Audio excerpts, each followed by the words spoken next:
भगवान श्री कृष्ण कहते हैं, सबसे अच्छा उपहार है किसी की भावनाओं को समझना और उसका सम्मान करना। कुछ रिश्तों को भगवान इसलिए तोड़ते हैं ताकि हमारा जीवन खराब ना हो। मरने वालों को रोने वाले हजारों मिलते हैं, पर जीवित को समझने वाला एक भी नहीं। केवल उन रिश्तों की कदर करो जिन्होंने समय पर तुम्हारा साथ दिया।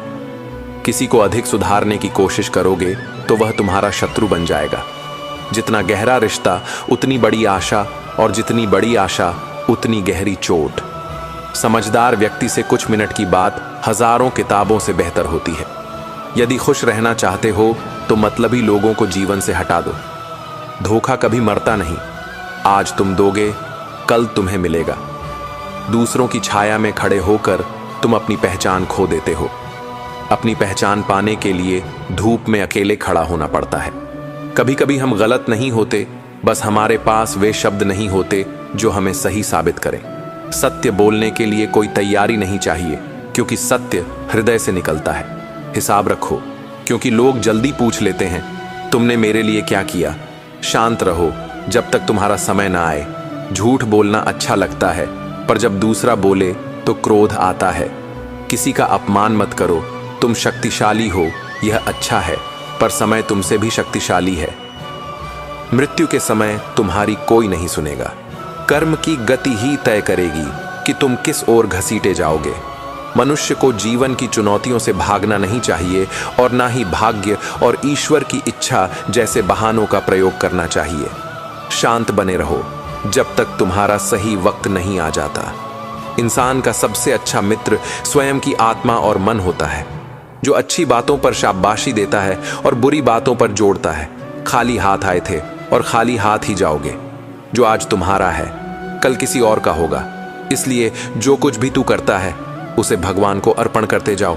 स्वास्थ्य सबसे बड़ा उपहार है, संतोष सबसे बड़ा धन है, वफादारी सबसे बड़ा संबंध है। छल करोगे तो छल मिलेगा, आज नहीं तो कल मिलेगा।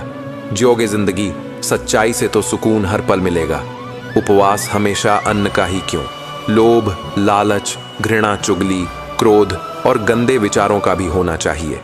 मन का संकल्प और शरीर का पराक्रम यदि किसी काम में पूरी तरह लगा दिया जाए तो सफलता अवश्य मिलती है। भाग्य के दरवाजे पर सर पीटने से बेहतर है कर्मों का तूफान पैदा करें। दरवाजे अपने आप खुल जाएंगे। क्रोध की अवस्था में भ्रम जन्म लेता है। भ्रम बुद्धि को नष्ट कर देता है। पानी मर्यादा छोड़े तो विनाश होता है, यदि वाणी मर्यादा छोड़े तो सर्वनाश होता है। किसी को धोखा देना एक कर्ज है जो आपको किसी और के हाथ एक दिन जरूर मिलेगा। कलयुग है, हमेशा तैयारी के साथ ही रहना। मौसम और इंसान कब बदल जाए इसका कोई भरोसा नहीं। भगवान कहते हैं, स्विंग से मैं तुम्हारे पास आऊंगा। आराम से बैठो। जिन लोगों ने आपके साथ बुरा किया है, अंत में उनके साथ भी बुरा ही होगा। अगर आप सही दिशा में हैं तो चिंता मत कीजिए, बल्कि उस दिशा में चलते रहिए। ऐसा करने से अवश्य ही आप अपने लक्ष्य को प्राप्त कर लेंगे। इस पूरी दुनिया में सबसे ज्यादा कीमती है समय, इसलिए इसे बर्बाद ना करें, नहीं तो अंत में आपको पछतावे के अलावा कुछ नहीं मिलेगा। जिंदगी में अपनी तुलना किसी से मत करो। जैसे चांद और सूरज की तुलना नहीं की जा सकती, क्योंकि दोनों ही अपने अपने वक्त पर ही चमकते हैं। यदि किसी काम को करने में डर लगे तो याद रखना, डर संकेत है कि आपका काम वाकई में बहादुरी से भरा है। ख्वाब जिनके ऊंचे और मस्त होते हैं, इम्तिहान भी उनके जबरदस्त होते हैं। एक गांव में दो किसान रहते थे। एक किसान हर साल कड़ी मेहनत करता और उसकी फसल खूब अच्छी होती। दूसरा किसान भी मेहनत करता था, लेकिन उसका ध्यान अपनी फसल पर कम और पड़ोसी की फसल पर ज्यादा रहता था। वह हमेशा सोचता रहता कि पड़ोसी की फसल मुझसे अच्छी कैसे हुई, उसे अधिक अनाज कैसे मिला, उसके खेत में फल इतने अच्छे क्यों हैं। इस ईर्ष्या के कारण वह अपने खेत की देखभाल अच्छे से नहीं कर पाया और उसकी फसल खराब हो गई। यही ईर्ष्या का सबसे बड़ा नुकसान है। यह हमारा ध्यान हमारे असली काम से हटा देती है और हमें असफलता की ओर ले जाती है। श्री कृष्ण हमें यह भी सिखाते हैं कि जब हम किसी के प्रति ईर्ष्या करते हैं तो असल में हम यह स्वीकार कर रहे होते हैं कि हम खुद को उनसे कमतर मानते हैं। लेकिन सच्चाई यह है कि हर व्यक्ति की यात्रा अलग होती है।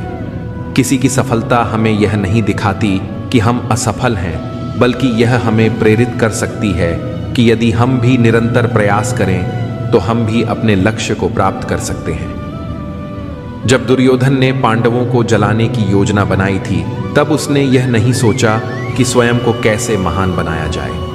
यही ईर्ष्या की विडंबना है। यह व्यक्ति को दूसरों को गिराने में तो व्यस्त कर देती है, लेकिन खुद को उठाने की प्रेरणा नहीं देती। महाभारत में कर्ण का जीवन भी एक उदाहरण है। कर्ण एक महान योद्धा था, लेकिन उसकी सबसे बड़ी कमजोरी थी उसकी ईर्ष्या। वह हमेशा अर्जुन से जलता था और यही जलन उसे अधर्म का साथ देने के लिए मजबूर करती थी। यदि उसने ईर्ष्या छोड़कर अपने कौशल को सही दिशा में लगाया होता तो शायद वह इतिहास में महानायक के रूप में याद किया जाता, न कि पराजित योद्धा के रूप में। इससे हमें यह समझ में आता है कि जब हम दूसरों की तुलना में अपना आत्मविश्वास खो देते हैं और ईर्ष्या को अपने ऊपर हावी कर लेते हैं, तो हम अपनी पूरी क्षमता का उपयोग नहीं कर पाते। जब हम बिना ईर्ष्या किए अपने काम पर ध्यान देते हैं तो हम सच्चे आनंद और सफलता की ओर बढ़ते हैं।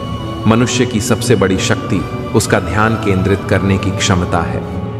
जब यह ध्यान दूसरों की उपलब्धियों की ओर जाता है तो यह ईर्ष्या में बदल जाता है, और जब यह अपने लक्ष्य की ओर जाता है तो यह समर्पण बन जाता है। जो लोग अपने जीवन में सफल होते हैं वे कभी भी दूसरों से ईर्ष्या नहीं करते, बल्कि वे सीखते हैं, खुद को बेहतर बनाने पर काम करते हैं और अपने कर्म को ही पूजा मानते हैं। अपने कर्म को सर्वोच्च मानिए और जीवन को सकारात्मकता से भर दीजिए।